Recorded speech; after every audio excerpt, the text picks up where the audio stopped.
అమ్మాయి వల్ల life changing moment ఏంటి మీ స్కూల్లో కానీ కాలేజ్లో కానీ లేదా ప్రెజెంట్ కానీ లిటిల్ హార్ట్స్ రిలీజ్ అయ్యాక ఏవైనా క్రేజీ ప్రపోజల్స్? లేదు లేదు, ఒక లైఫ్ చేంజింగ్ అనను కానీ ఒక డిప్రెసింగ్ మూమెంట్ ఏంటంటే మనకి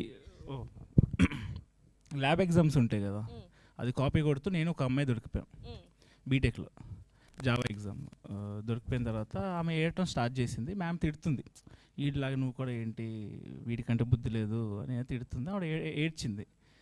ఏడిస్తే మ్యామ్ అడిగింది ఎందుకు ఏడుస్తున్నావు అంటే వీటితో పోల్చినందుకు ఏడుస్తున్నాను అంది.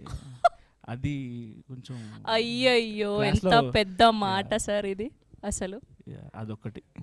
ఓకే, సో దానివల్ల మీ లైఫ్ చేంజింగ్ మూమెంట్, అందుకే మీరు డైరెక్టర్ అయ్యారా? అట్లేం లేదు, ఆమెకేం ప్రూవ్ చేయాలని కాదు కానీ డిప్రెసింగ్ మూమెంట్ అది.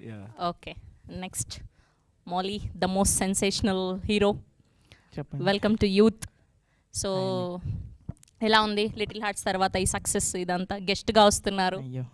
బాగుందండి. కాదు మీరు అంత మొహమాట పడుతున్నారేంటి అసలు? స్టేజ్ ఎక్కితే ఏమో ఇరగదీసేస్తున్నారు, 70 mm ప్రిపేర్ అవుతాం కదండి.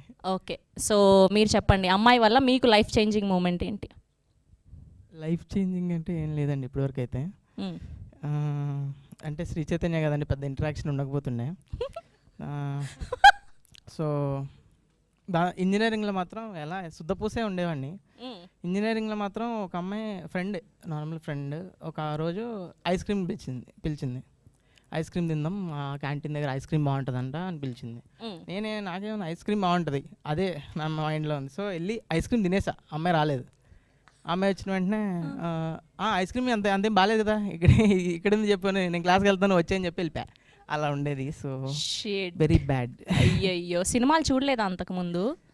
చూసానండి, కానీ రైట్ మూమెంట్లో రియలైజ్ అవ్వలేదు. తర్వాత 2 years తర్వాత టెక్స్టింగ్లో చూసుకుంటే ఓ ఈ అమ్మాయి అని రియలైజ్ అయ్యా. అయ్యయ్యో, ఇంకా ఐస్ క్రీమ్ కొట్టుందా? ఐస్ క్రీమ్ అయితే ఉందండి, అమ్మాయే లేదు. Okay, thank you. ఓకే, ఇప్పుడు కెన్ గారిని అడిగే ముందు అమ్మాయిలను అడుగుదాం. So welcome to Hyderabad. So Sirai చాలా బాగుంది, కంగ్రాచులేషన్స్ ఫర్ దాట్.